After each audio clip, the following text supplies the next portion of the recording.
Good morning. This is David Bennett, and this is Bitcoin And, a podcast where I try to find the edge effect between the worlds of Bitcoin, gaming, permaculture, podcasting, and education to gain a better understanding of all. Edge effect is a concept from ecology describing a greater diversity of life where the edges of two systems overlap. While species from either system can be found at the edge, it is important to note there are species in the overlap that exist in neither system, and that is what I seek to uncover. So join me in discovering the variety of things being created as Bitcoin rubs up against other systems.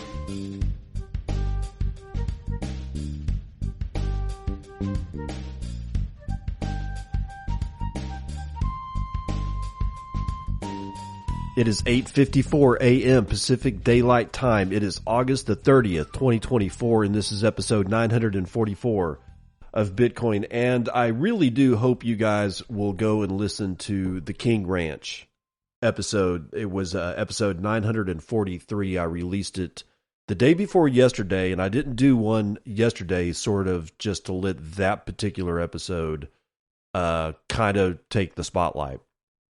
And the reason is because of the things that we covered in that particular episode, the gross overreach of governmental debauchery, and the fact that this affects everybody. There's a lot of ranchers that I talk to that they don't know any in this area, and they don't know anything about the King Ranch.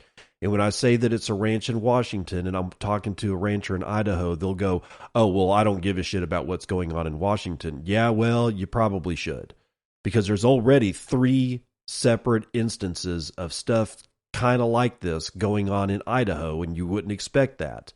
It seeps everywhere. So please, if you get a chance, share that particular episode out. I'm sharing it more than I normally share the normal episodes, because this one is kind of special. And if you want to help out the King Ranch, you can go to ruralamerican.action.com, Save King Ranch and Agriculture in Washington. There will be a link in the show notes for that if you want to go help those guys out. You can also help out one of the guys in the Circle P, one of my pleb friends. That would be Rev Hoddle. That is Rev Hoddle's Applied Permaculture class is going to be Saturday, October the 12th in Baroda, Michigan. It will cost you 100,000 Satoshis. Unless he has increased his prices due to the fact that we are seeing some weakness in the Bitcoin price, you will have to actually talk to him directly, and you can DM him through Nostr, and there will be a link to his Nostr profile right in the show notes, so you can go right to his profile. No fuss, no muss, get it done. But this whole thing is going to tell you how he applies permaculture and ethics and principles to homesteading, how he builds resilience in his wealth with the 8 forms of capital. He will illuminate connections between Bitcoin and permaculture. And after learning about applied permaculture, you will eat lunch prepared with fresh food grown on that homestead. After lunch, he's going to give you a full homestead tour showcasing living examples to see just how the ethics and principles of permaculture work as they are in action. You will leave with a full understanding of permaculture. You won't get a PDC out of it, a permaculture design certificate, but you will understand the basic function of what permaculture is, and hopefully you will leave with an inspiration to apply it to your own life in any situation. Again, that is Saturday, October the 12th of this year at 10 a.m. Approximate location is Baroda, Michigan. So if you're anywhere close to Baroda, Michigan, DM him and get tickets, which are going to cost you 100,000 Satoshis. There's only 21 tickets available, but if you want to go and you don't want to buy a ticket, you can go the day before, because there will be a fireside Bitcoin meetup at the homestead. There's going to be free camping Friday and Saturday night.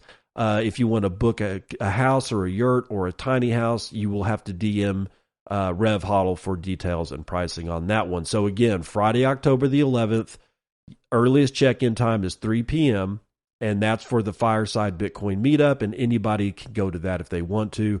However, Saturday, October the 12th is the Applied Permaculture class. That begins at 10 a.m. Support the plebs in the Circle P by getting tickets to Rev Hoddle's permaculture class. All right, let's get into the news today. Solo mining or Bitcoin miner has earned $200,000 after successfully mining a block. Bitcoin Magazine, Nick Hoffman writing, a solo Bitcoin miner has made headlines by successfully mining block number 858978 on the Bitcoin blockchain, earning a reward of 3.275 BTC, valued at about $200,000 at the time of writing.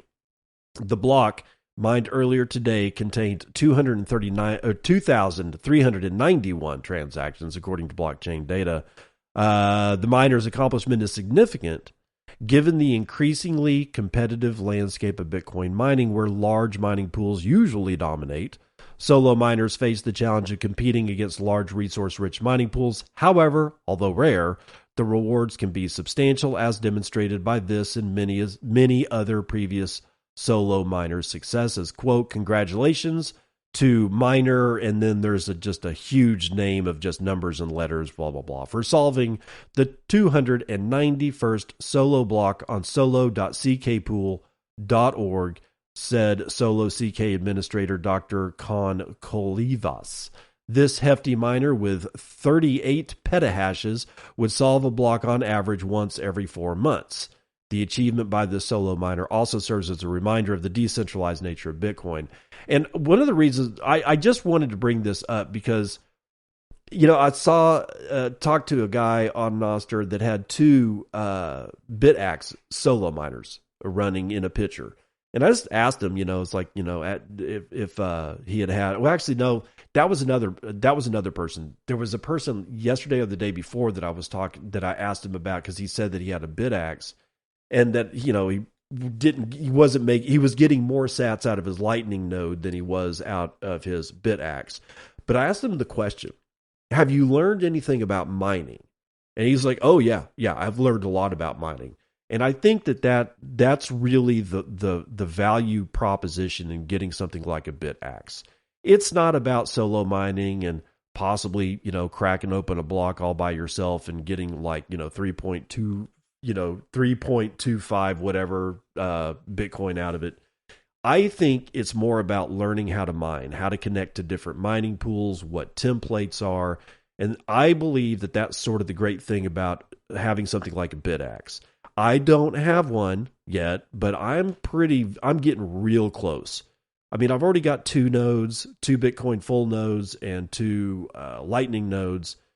I got a start 9 and a my node BTC. So I might as well just go ahead and grab a BitAxe.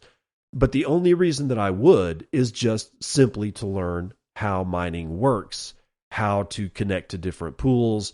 If I wanted to go to a pool at all, what does it look? How does this work? And I don't want to buy an entire S21 or one of the, big bad boy miners. I don't want to invest that kind of money. But I believe that the following is true.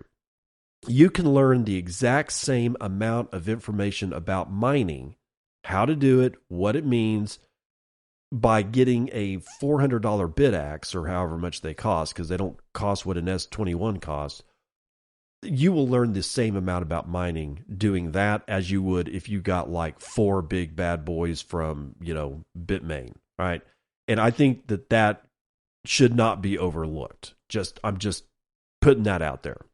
Now, breaking news, guys, from Vince Gill or Quill over at Cointelegraph. French President Macron has denied inviting Pavel Durov to France. Yeah, I don't believe this guy at all. On August the 29th, French President Emmanuel Macron delivered a press conference during his diplomatic visit to Serbia. During the visit, the French leader told reporters that he did not invite Telegram co-founder Pavel Durov to the country, nor was he aware of his trip to France. According to a translated version of Macron's response, the French president said, quote, "As far as I'm concerned, I was absolutely unaware of Mr. Durov's coming to France, and this is quite normal because I have not been aware of the coming of nationals from all over the world, whether they have French nationality or not," end quote. The French president then reiterated that Durov's case would be handled by the independent action of the French judicial system. Macron has faced widespread international backlash for the decision to arrest Durov, and he maintains that the decision to detain the tech entrepreneur was not political. Durov has been formally charged by French prosecutors and is currently free on a €5 million bail bond agreement, but he has to remain in France and check in with law enforcement every week. Immediately following Durov's arrest, Macron faced widespread criticism from the international community, some of whom likened France to the final days of the Soviet Union and other authoritarian regimes. Yeah, well, I don't disagree with that. During Durov's initial detainment, Gabor Gurbax, the former director of digital asset strategy at Van Eck, responded to Macron's denial of political motivation by asking, quote, "You arrest the guy, then see if he did something wrong? Is this the rule of law and, quote, freedom of expression that you are talking about?" End quote. Helios Labs CEO Mert Mumtaz likewise asked the French president, quote, "Why aren't you personally in jail for not controlling 100% of all crime in France?" Ooh.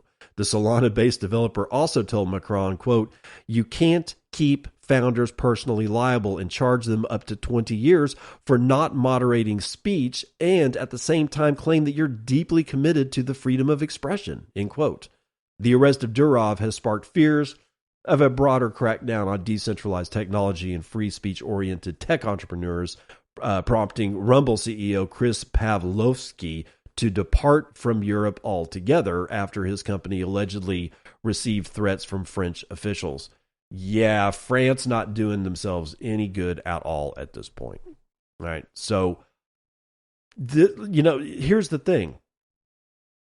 If Elon Musk flies over to France, or let's just say Europe at this point, because I don't trust any of these countries now. I mean, the European Union has just turned into essentially the Soviet Union.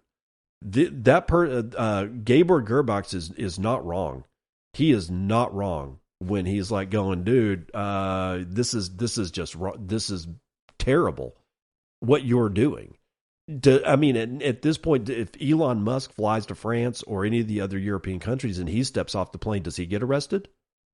There's Reddit, there's LinkedIn, there's Facebook. Sure, most of those people are bootlickers, but still, if something happens and they don't know about it, and all of a sudden French President Macron decides that what he saw on Facebook is worthy of arresting Mark Zuckerberg as he steps off the plane somewhere in Europe, I mean, what is Europe doing to itself at this point? Now they're going to have a brain drain of tech entrepreneurs, that's for certain. And the first place that they're going to go is probably the United States. But now the United States doesn't look like it's doing very much better as far as safeguarding freedom of speech. It's clearly not as bad as Europe. But if it starts happening here, like it looks like it's happening in Europe, then where do people go? Central America and South America. They're not going to go to Africa, all right? Some of them will, but the majority of them are not. And they're not going to go to Canada. They're not going to go to Australia. They're not going to go to New Zealand. They're certainly not going to end up in China. Japan will see a little bit of people, and then like way far Eastern Europe in the countries that are not part of the European Union, maybe. But I think the great guts and feathers of people that if United States does not hold on to being the last bastion of freedom of speech, you're going to see a flood. An emigrated flood down to South and Central America. I guarantee it. It's going to happen. Okay. El Salvador, speaking of Central America, El Salvador's Bukele says that their Bitcoin strategy is a net positive, but oh my God, adoption lags. CoinDesk, Christian Sandor is writing this one. Nayib Bukele, El Salvador's pro-Bitcoin president, said his plan to make the country a hotbed for the largest and oldest cryptocurrency has been a net positive, but fallen short of his expectations. Quote, Bitcoin hasn't had the widespread adoption that we hoped for. I feel that it could have worked better, and there is still time to make some improvements, but it hasn't resulted in anything negative. End quote.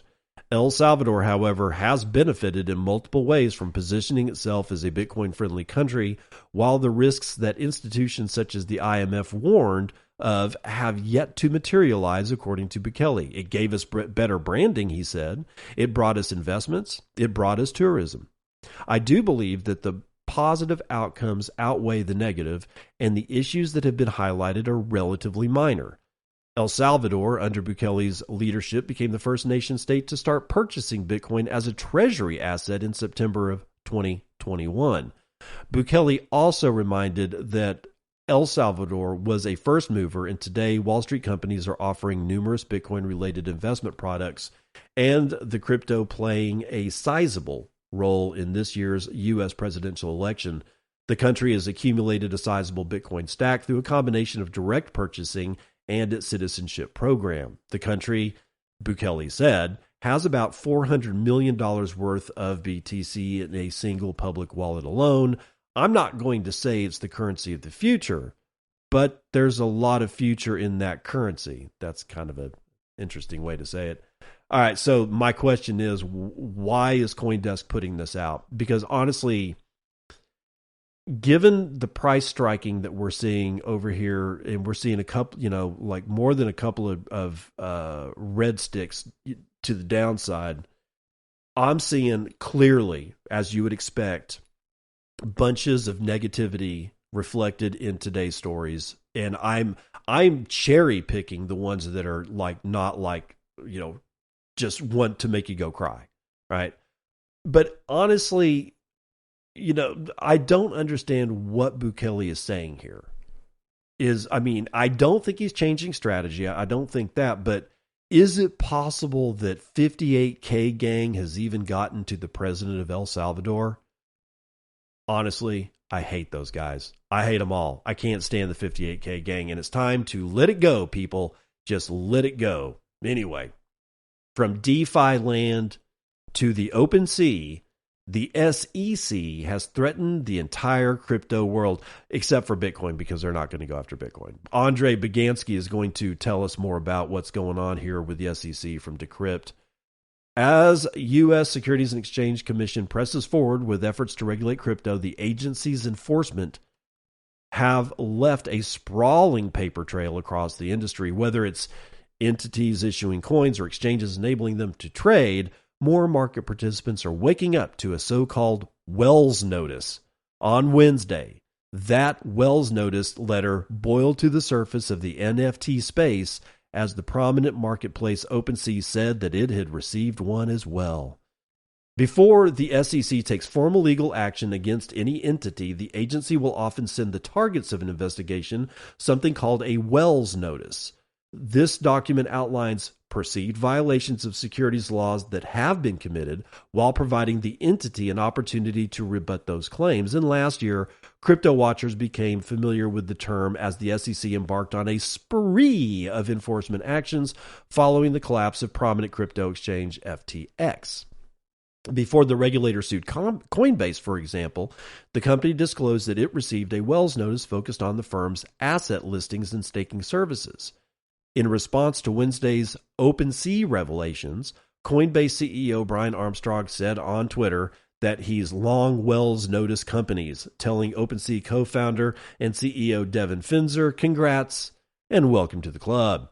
Notably, a Wells Notice does not mean that an enforcement action is imminent. Rather, it signifies that the SEC's Division of Enforcement will make a proposal to the Commission, which is subsequently considered and voted on by Commission members, according to the SEC. Companies that the SEC has prepared to sue this year include the decentralized exchange Uniswap and the trading platform Robinhood. The SEC has yet to bring formal charges against those firms, which have each responded to their respective letters publicly. Last year, a total of 46 Wells Notices were followed by crypto-related enforcement actions, according to the Harvard Law School Forum on Corporate Governance. The figure represents a 53% increase compared to the number of crypto industry entities ensnared in SEC lawsuits just the year before. Under the leadership of Gary Gensler, the Division of Enforcement's cyber unit was renamed in 2022, adding crypto assets to its official title. Featuring more investigative attorneys and fraud analysts, the unit's size nearly doubled in 2022 to 50 full-time staffers.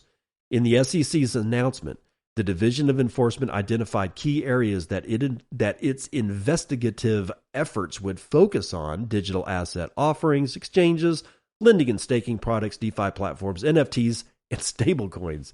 When asked for comment on changes to the SEC's investigatory scope, an SEC spokesperson directed Decrypt to a 2023 speech from Gensler in which the agency figurehead identified token issuers, crypto intermediaries, and lending and staking services as areas of concern. Staking. Who's staking? Ethereum owners. That's who's staking. Continuing on. Last month, the SEC's Director of Division of Enforcement, Guber Gruwal, said some of the enforcement actions are straightforward. He said, certain unregistered crypto offerings are nothing but straight rips, Ponzi schemes, affinity frauds, and other types of scams. I agree. At the same time, the division's allegations can focus on the nuances of offerings such as stablecoins that aren't stable, DeFi protocols that, aren't decentralized at all, and smart contracts that can be manipulated. In practice, Gruwal described the SEC's scope for crypto as broad. Quote, while we can appreciate the innovation around and the technological advancements of blockchain and distributed ledger technologies, we must also be cognizant of the risks and harms, he said. As in any other space, we have a duty to analyze whether the activity is subject to the federal securities laws and, if so, whether those laws have been violated. So they're coming after DeFi, and it looks like stablecoins might be on the hit list. I don't think that they're going to be. I don't honestly think that they're going to go after stablecoins. Let me be clear. I don't use stablecoins. I don't care about stablecoins, but stablecoins care about me, apparently, or at least Tether and USDC does, because they are everywhere. They are buying U.S. government treasuries, or basically they're buying U.S. government debt, hand over fist. And now at this point, Tether by themselves holds a substantial amount of U.S. treasuries. The United States SEC is not going to go after Tether, and they're probably not going to go after USDC. But other stable coins, I wouldn't be so sure. I would get out of that. I would get out of all that shit. I'd get out, honestly, if you're playing with Tether, unless you've got a good reason to, you don't need this shit. But NFTs, OpenSea, things like that, all of this shit is going down. It's just going to be a forever war.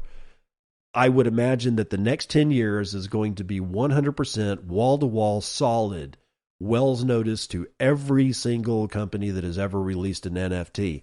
And that's probably going to hit even the ordinals and inscription side of Bitcoin. Now, they can't do anything about Bitcoin, but we do know who started that shit.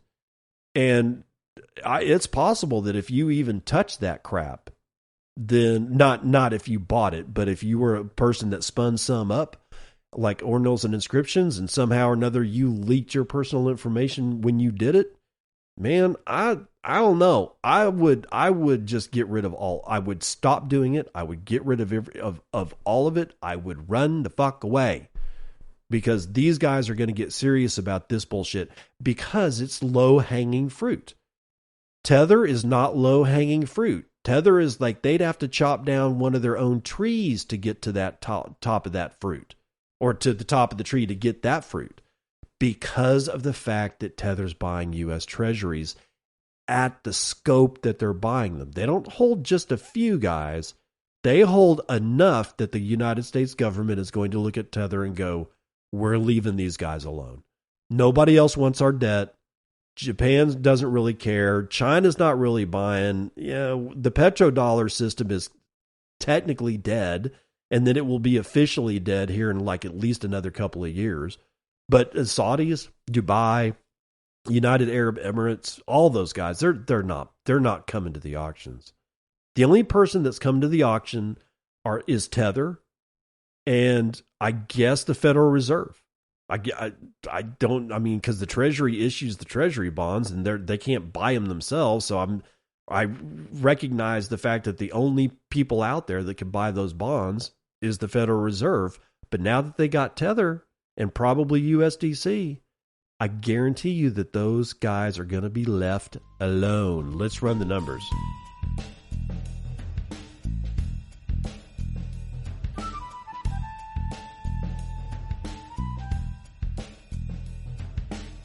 Man, there is a lot of red in the markets, not just in Bitcoin, but in oil. West Texas Intermediate has lost damn near 2.5 points, down to $74.07. Brent North Sea down 1 1/3.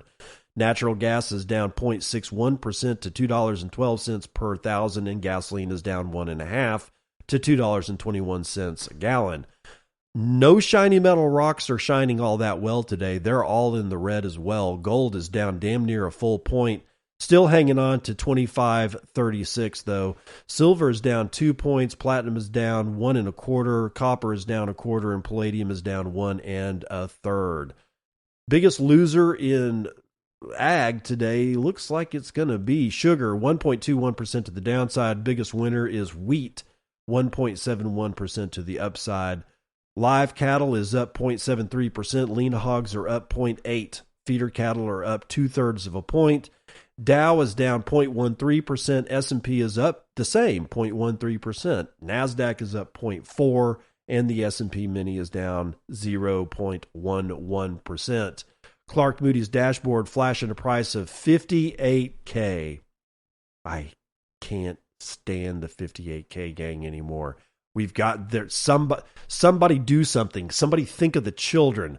$58,250. We're back down to a $1.15 trillion market cap. We can only buy 23.3 ounces of shiny metal rocks with our 1 Bitcoin, of which there are 19,746,983.62 of. And fees are low still, 0.06 BTC per block in fees on average. How many blocks are there? There are 125.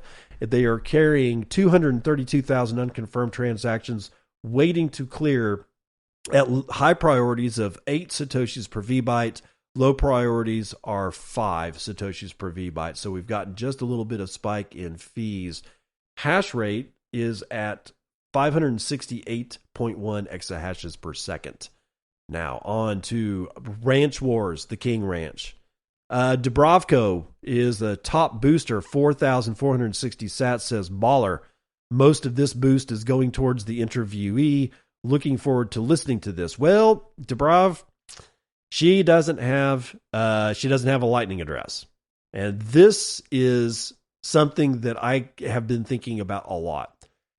How can I get with Alby or River or Cash App or anybody to spin up one-time Lightning Network addresses that I can just hand over like a QR code and an address to my interviewee, and contained with that in that information is not only the ability to easily go and see the amount of Satoshis that they've gotten from doing a show with me, but also be able, I know you're going to hate me for it, but to be able to cash it out immediately into US dollars or whatever with just me handing them like a card. Not an electronic card, maybe like a credit card or something like that, or an NFC-based credit card, piece of plastic, something like that. If somebody can do that, that would be awesome, because that would be a good way to like orange pill regular normies, because that's what I'm trying to do, is get out there and talk to more normies about this stuff. But it's really hard to get them to do all of the things that they need to go do to maybe only make a couple of bucks, because my show is not a big show, right? So if it was going to be $500, then it would be much easier for them to go do that, because who's not going to, work their ass off for $500? At least, 30 minutes of your time. Of course it's worth it. But if it's going to be like $50, $50 or $25, they may be just going, it's just not worth it. But if I can give them a card that they can just scan into their phone or tap it to their phone, and all of a sudden it somehow or another, it gives them an app or goes right into their like Apple iOS wallet. I know it sounds weird. I think it could actually be done. but I would love to see that. Dubrovko with another 22,250 says, wow, that's a real bummer. The agency's lawyers should be told you can't eat money every time they say, we'll just write a check if we're wrong. That's some real colonizing sort of attitude. Yeah, that one, that's really weird. It's just bizarre that they would say something like that. God's Death with 237 says, thank you, sir. No, thank you. Let's see, who else is up here? God's Death with 237 says, WTF. I'm telling you, man, this was bad. Dubrovko with another 100 says, also could still use thoughts and prayers. He's still looking for a new job. So if you guys want to shake your moneymaker for him, wish Dubrovko some luck there. Stacy with 100 says, thank you, sir. No, thank you. And that's going to do it for for the weather report.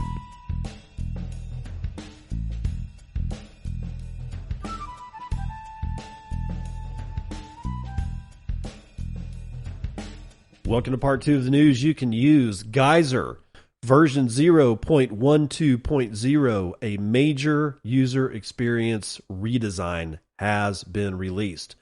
Bitcoin crowdfunding platform Geyser launched a much-anticipated user experience update. It includes email notifications for creators and contributors, as well as major updates to platform and project pages.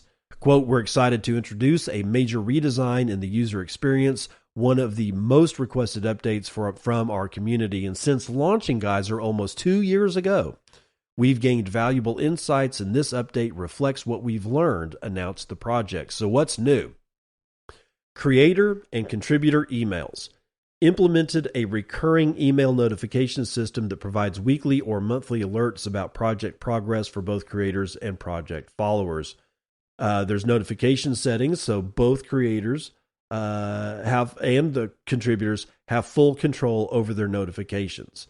There's a top navigation bar that's been that's been moved to the top of the project pages, making navigation easier. There's individual reward pages. Each reward now has its own dedicated page, making them easier to view and share. There's a project leaderboard. There's rebranded posts. Quote, we are rebranding entries as posts and have enhanced the creation and viewing experience for them. There's also improved sharing. There's now social sharing because it's now a central action on all project pages. There's platform pages updates. There's My Projects. Quote, the My Projects page now brings together the projects that you've created or contributed to. There's an activity feed.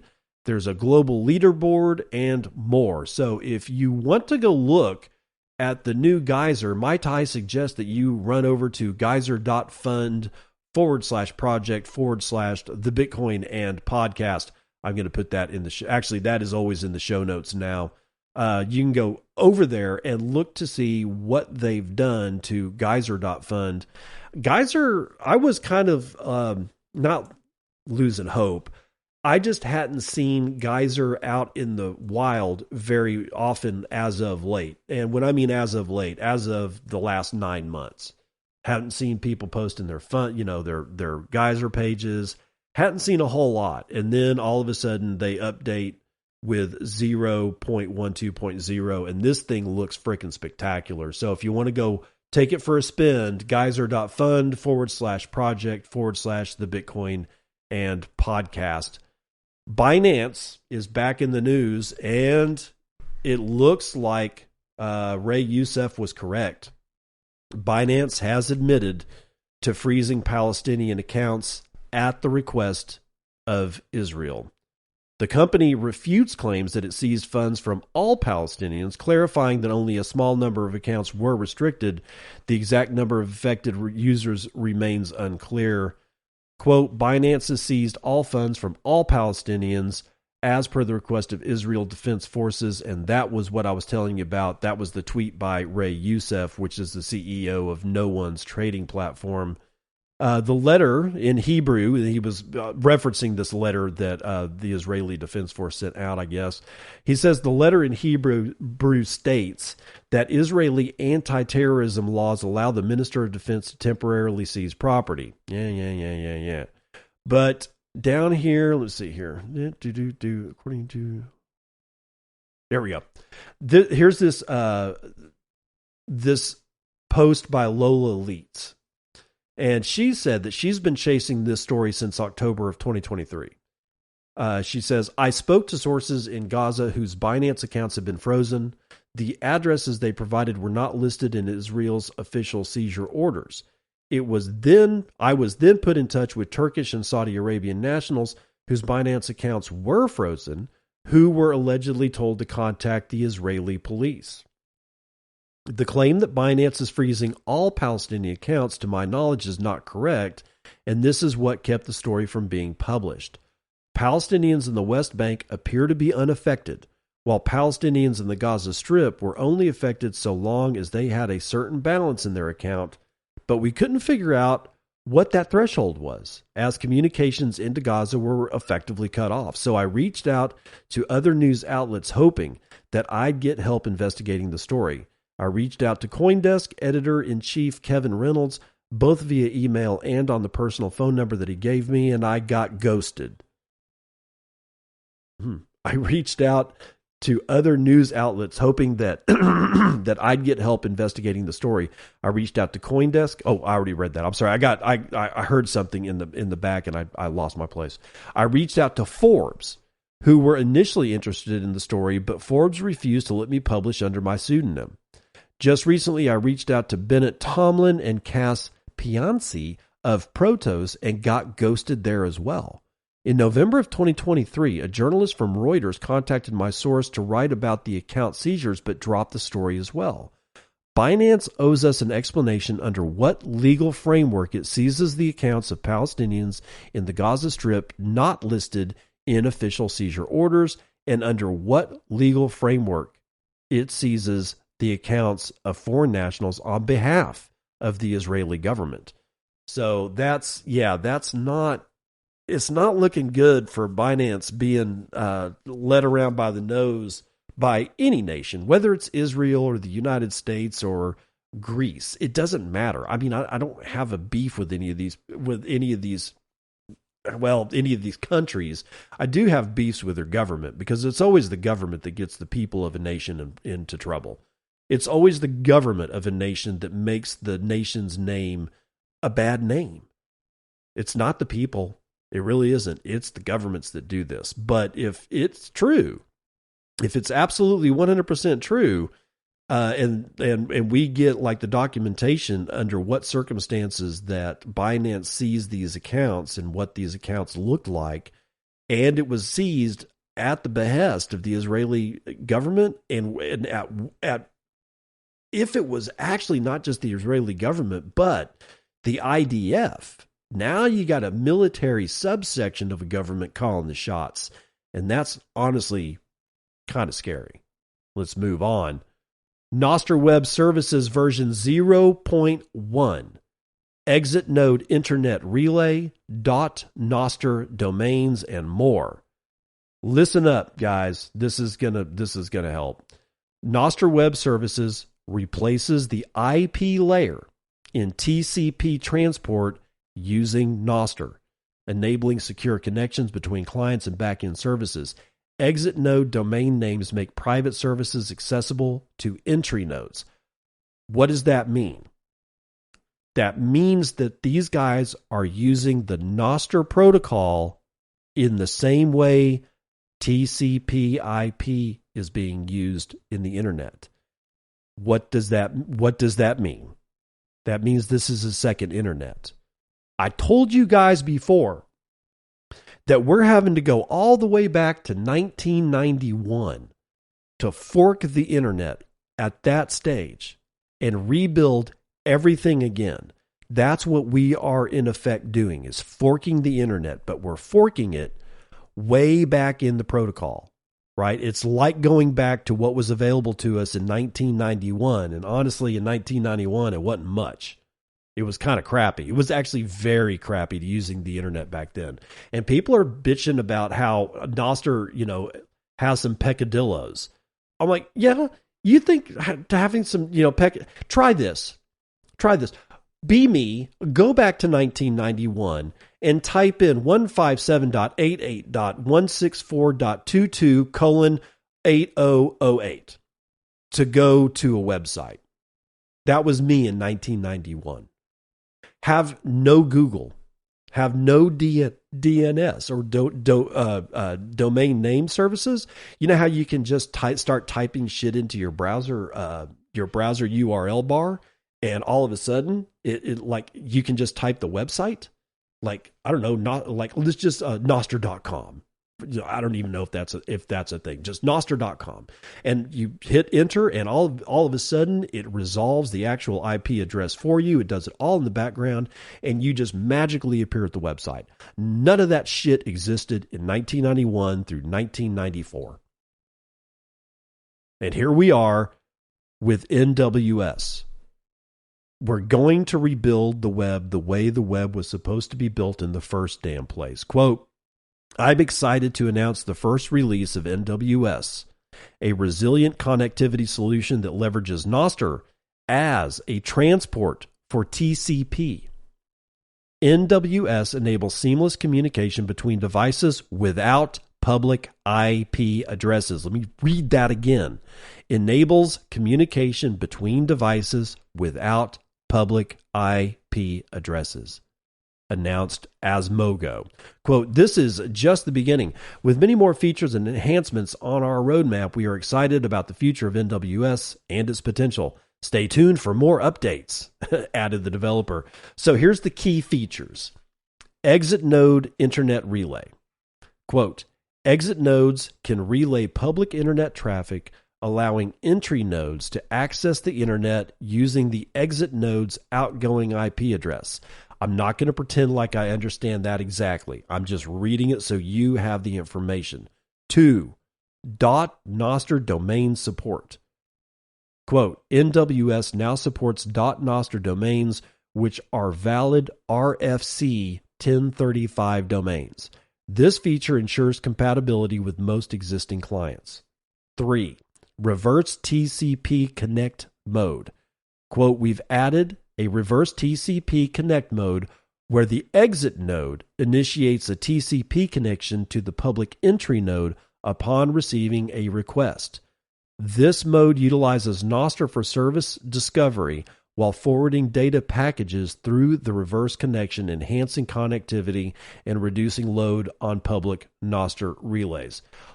Now, again, none of that shit I fully understand because I am not a network engineer when it comes to the internet, right? But I'm reading between the lines. This is the first step of replacing the bullshit internet that we've come to know and hate. I'll repeat it. This is the first step of replacing the internet that we've come to know and hate. The internet that we have now is nothing but walled gardens and silos and tech CEOs that basically just harvest you for money.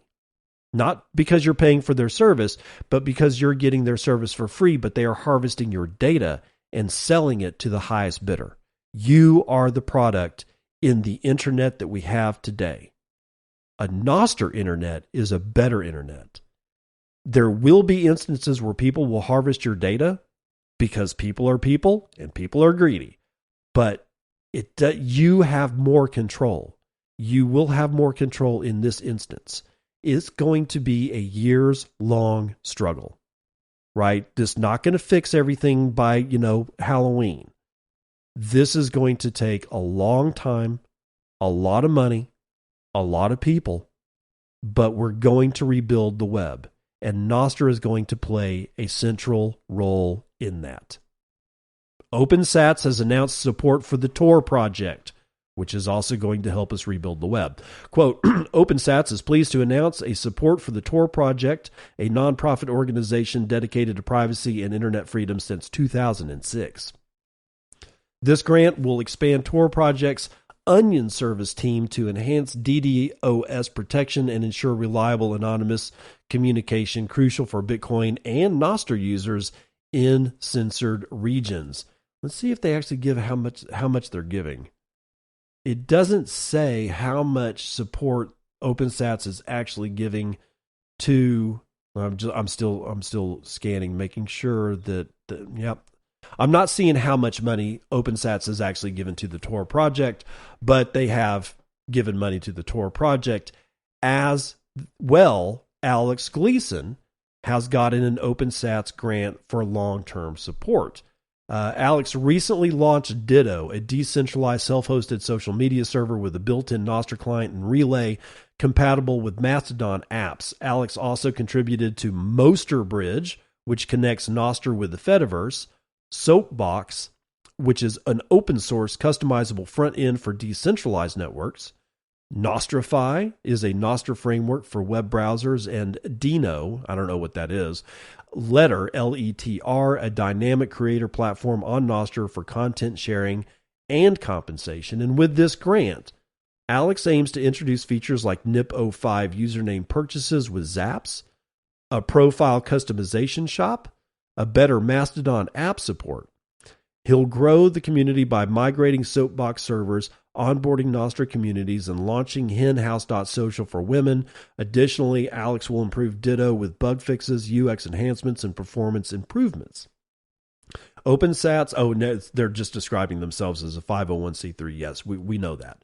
If you are a developer working on a project aligned with the OpenSats mission, apply for funding here. And here is a link to opensats.org/apply. A few words about Ditto. It's fast becoming one of my favorite Nostr clients, and not for the reason that you think. In my opinion, from what I can see, I've been using Ditto for a few days now, and I've kind of been like just really playing with it. It is not feature rich. I repeat, Ditto is not feature rich. It doesn't have DMs. It doesn't have lists. It doesn't have like 12,000 different things going on all at once. It doesn't have like a separate page for digital vending machines or data vending machines. It doesn't have any of that. It's basically got the ability for you to send and receive notes. So you have a timeline, you have your relays, you have your profile. But honestly, man, that's about it. In fact, we'll go to ditto.pub, D-I-T-T-O, not D, but T as in Tom, ditto.pub. And I've got a timeline. I have on the right-hand side, I've got a donate button to donate cryptocurrency to the project, to Alex Gleason. I've got trends.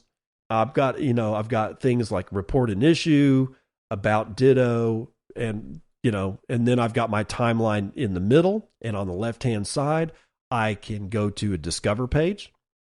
I can go to my notifications, which is always good to be able to see. And I can go see my profile. I can change some settings, but not very many of them. And then I can look at just the ditto.pub relay. And so whatever's on just that relay is all I would be able to see when I click ditto.pub. Then you can go to global, and then he's got a more button down there, but more basically is only bookmarks. That's it. And do you know what that does for me? It may not be feature rich, but it is lightning fast. It loads fast.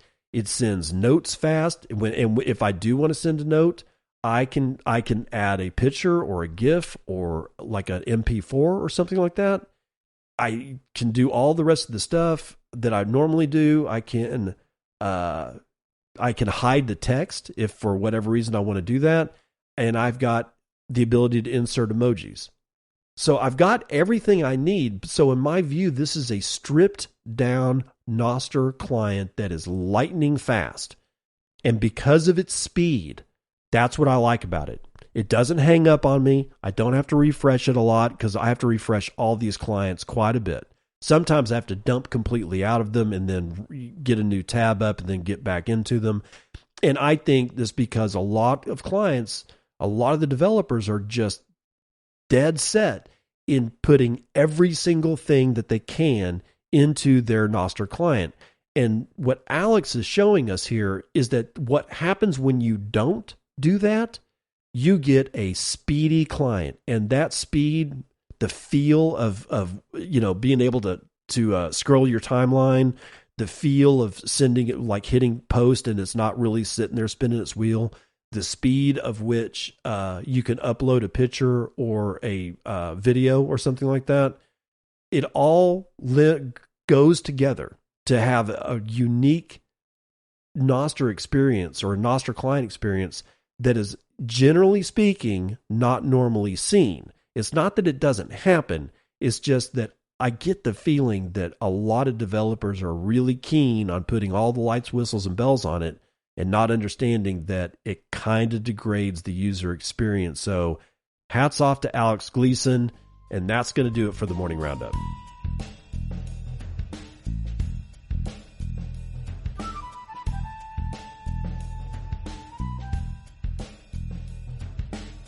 Again, I'm asking you guys to go spread the episode Ranch Wars, the King Ranch, as far and wide as you possibly can. If you know of any rancher, and honestly, it's anybody in agriculture, because they're going to come after farms too. They already are. I've heard different things, but this isn't just about ranching. This is about all open land agriculture. Whether you're grazing cattle or if you're farming wheat, it doesn't really matter. And I don't even care if it's commodity farming. I'm not a big fan of commodity farming, but hey, it's going to happen. This is these people's livelihoods, and all of their livelihoods are under attack. So if I can get you guys to spread this, if you have never spread any of my episodes around before, please consider doing it for this one. It's not for me. It's so that other ranchers will be able, and other farmers, and anybody who's in ag, because even the guys that sell the shovels and the pickaxes and the tractors to the farm and ranch, they would be affected too, because if they lose their customers because of government action, then their revenue goes down. It affects everyone. It's not just the King Ranch. And they very well may lose their ranch even if they win. But they'll never be purchasing feed again. They won't purchase hay again. They won't purchase antibiotics again. And I know, there are times that cattle get sick. If you're just injecting antibiotics just because it makes them fatter, you're doing it wrong. The ranchers that I know don't do that shit. But they are not going to let a cow die. So when I say antibiotics, the people that I'm talking about actually know how to use antibiotics, and they're not using them to get their cattle fat. Everybody gets affected. The vets get affected. The farmers get affected. Everybody is affected by this. So please, get the URL of Ranch Wars, the King Ranch. Send it to your friends in email. Post it on LinkedIn. I don't care. If you've still got Twitter, if you've still got Facebook, post it. Please, please post it. You can always get the URL simply by clicking. You could even just go to Apple Podcast and say, hey, where's Bitcoin And? You'll find it, and then click on it and then get the URL for that show. If you don't want to send a Fountain app URL, I will include, I think I've already included several different URLs in the Ranch Wars. I'll go back. If I haven't included, I've got 5 URLs to different podcast apps. I'll go and include those if those aren't there. So if you don't want to send a Fountain app link, then you'll have Spotify, you'll have Apple Podcasts, and like a couple of other ones. So please do that, and I will see you on the other side. This has been Bitcoin and I'm your host, David Bennett. I hope you enjoyed today's episode and hope to see you again real soon. Have a great day.